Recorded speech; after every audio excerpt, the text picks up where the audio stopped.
Ciao tifosi del Napoli, se sei nuovo, lasciate un mi piace al video e iscrivetevi al canale. Grazie, andiamo al video. Prima di iniziare vorrei fare una piccola riflessione sulla morte di Totò Schillaci. A soli 59 anni è venuto a mancare un calciatore e una persona, soprattutto per noi del Sud che siamo un po' un emblema, una persona arrivata all'inalto, ha rappresentato un grande esempio per tutti noi. Sono molto triste e mi dispiace. Ho avuto la fortuna di giocare con lui alla Juve quando avevo 21 anni. Lui era già affermato. Perdita di una brava persona. È troppo presto per questa partita per testare il livello della tua squadra? Come ho detto prima del Cagliari, per tutte le squadre, con il mercato che termina così tardi, c'è una fase di aggiustamento. Qualche giorno fa sono arrivati dei nuovi giocatori e poi bisogna giocare 3 partite con quelli che se ne sono andati. Stiamo lavorando tutti per trovare la squadra giusta, chi ha tempo non aspetta. Ogni partita vale 3 punti. Cerchiamo tutti squadra, ma c'è anche bisogno di vedere belle prestazioni e fare punti perché ne vale la pena. A fine anno spero di continuare, di crescere, sotto diversi punti di vista, senza fermarci a pensare a com'è stata l'ultima partita e senza illuderci perché ogni partita per noi è un test. Gara speciale per tutti, anche per lei, per la città, per la squadra. È esagerato definirlo un esame? Ogni partita è un esame, lo è stato a Cagliari per certi aspetti, caratteriali, su un campo difficile a livello ambientale. A volte può trattarsi di un esame a livello tattico, ambientale o caratteriale. Oltre chiunque ti sta di fronte.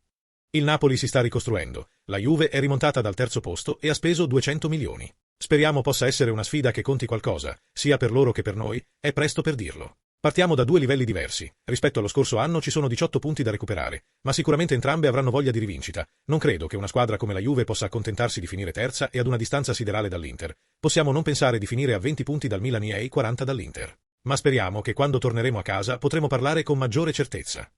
Ci può dire dal punto di vista emotivo se si è abituato ad affrontare la sua ex squadra da giocatore e da allenatore? È inevitabile, la mia storia è chiara, 13 anni alla Juve da calciatore, sono stato capitano per diversi anni, vincendo praticamente tutto. Ho avuto la possibilità di allenare 3 anni in un periodo difficile per la Juve, aprendo un ciclo di 9 anni. Da scudetti faccio parte della storia della Juventus per quello che ho fatto e dato, è inevitabile come calciatore per ognuno di noi è più semplice, puoi anche scegliere di restare per sempre, Totti eccetera. È difficile, è impossibile per te decidere la tua carriera. Ho allenato la Juve per 3 anni, la mia carriera mi ha portato in diversi posti, che ho onorato diventando il primo a difendere i colori di queste squadre. Oggi ho il piacere davvero immenso. Allenare una squadra come il Napoli, per me che sono del Sud, è orgoglio e soddisfazione. Sarà una grande emozione tornare in quello stadio, con me è stata l'inaugurazione, sarà la prima volta con i tifosi per colpa mia. Sono tornato con il Covid, sarà sempre come sarà tra tanti anni affrontare il Napoli da avversario. Aspettavo da tempo, ride, NDR. Ci sarà una veste diversa per il Napoli? Dobbiamo indossare una bella tuta. Ho il piacere di fare sempre bello spettacolo con i ragazzi. Durante le partite devi essere pronto con il tuo bel vestito, fresco di sartoria, a sporcarti perché senza il giusto male. Devi farlo. Anche se hai un bel vestito è la combinazione vincente delle grandi squadre. Ci sono diversi momenti alla partenza. Anche l'Inter ieri è andata al City e ha alternato momenti di gioco a calcio. Altre dove sono rimasti tutti a 25 metri a difendere, dimostrando di essere una squadra con la S maiuscola. Non si può indossare solo una tuta e questo bisogna capirlo. L'anno scorso pensavamo spesso ad attaccare e c'era uno squilibrio. Se non ci fosse una voglia feroce di riconquistarlo o di riorganizzarsi, stiamo lavorando su questo.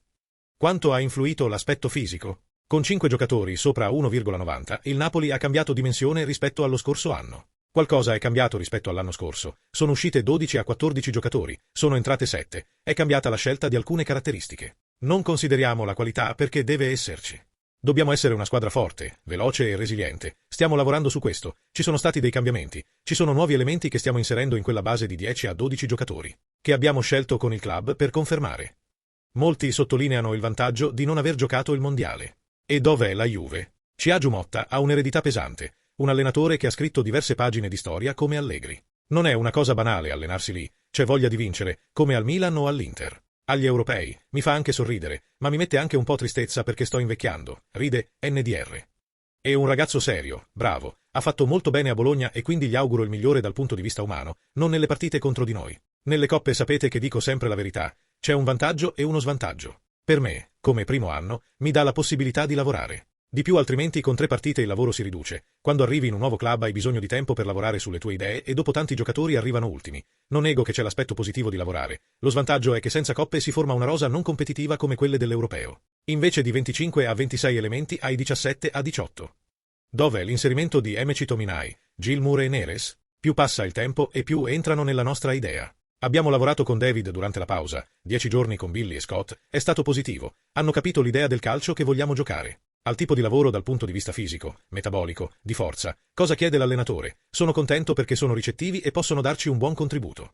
Teme le tante occasioni da gol che restano a Cagliari e Parma? Ci saranno misure tattiche per coprire la squadra? Tutti vorremmo la partita perfetta, segnare 4 gol e non lasciare tirare l'avversario. Spero di raggiungere quel dominio senza lasciare occasioni, ma è difficile. Il campionato italiano è molto tattico, tutti studiano l'avversario, lasciamo che siano gli altri ad attaccare, fa parte del gioco, mi firmerei per subire un solo gol nelle ultime 3 partite, come è successo. Kvara è stato bersaglio di falli ripetuti e sistematici, espulsi a Verona e non sanzionati a Cagliari. Odio i giochi violenti, anche da calciatore non mi sono mai permesso di fare un contrasto per fare danni, non è tipico di un uomo. Non ho mai permesso che uno dei miei giocatori lo prendesse a calci subito per farlo spaventare. E prima ancora la situazione è più rustica. Forse è quello che è successo a Cagliari dopo 30 secondi con un fallo intimidatorio. Poi gli arbitri non devono aver paura di dare un cartellino giallo. È un fallo intenzionale in cui si mette a rischio la sicurezza del giocatore. Penso che non volesse fargli del male, non voglio nemmeno pensarci, ma il cartellino giallo c'era e in questi casi ci serve. Sanzione anche per difendere chi ha talento e gioco. Un aneddoto o un appello su Schillaci. Ero appena arrivato a Torino come persona del sud, di Lecce, avevo un rapporto molto stretto con lui, è stato molto disponibile. La beffa è che quando sono arrivato, per me erano tutti campioni, parlavo con tutti con rispetto, lo vedevo come un idolo, anche se era molto umile e si metteva a disposizione. Ritrovato spirito di squadra che ha esaltato anche nuovi come Buongiorno e ha fatto riaffiorare anche Di Lorenzo e Anguissa. L'arma della vittoria, non solo del Napoli 2 anni fa, sarà sempre quella di tutti i gruppi che puntano a qualcosa di importante. Lo spirito di squadra, l'unità, soprattutto nei momenti di difficoltà. Ho detto che ho trovato un gruppo dignitoso, senza chi pensa egoisticamente e quindi è molto più semplice cercare di insistere su alcune chiavi e lo spirito di gruppo si costruisce nella percorso, soprattutto alle cadute e c'è bisogno di tirare fuori le cose negative lì e affrontarle, come è successo a Verona con onestà. Meglio una brutta verità che una bella bugia che alla fine viene fuori. Quando ci incontriamo dopo anni ci avrete ogni volta che ci guarderete negli occhi, come dico sempre ai bambini. Qual è la tua opinione? Lascia il tuo commento al video e iscriviti al canale. Forza Napoli!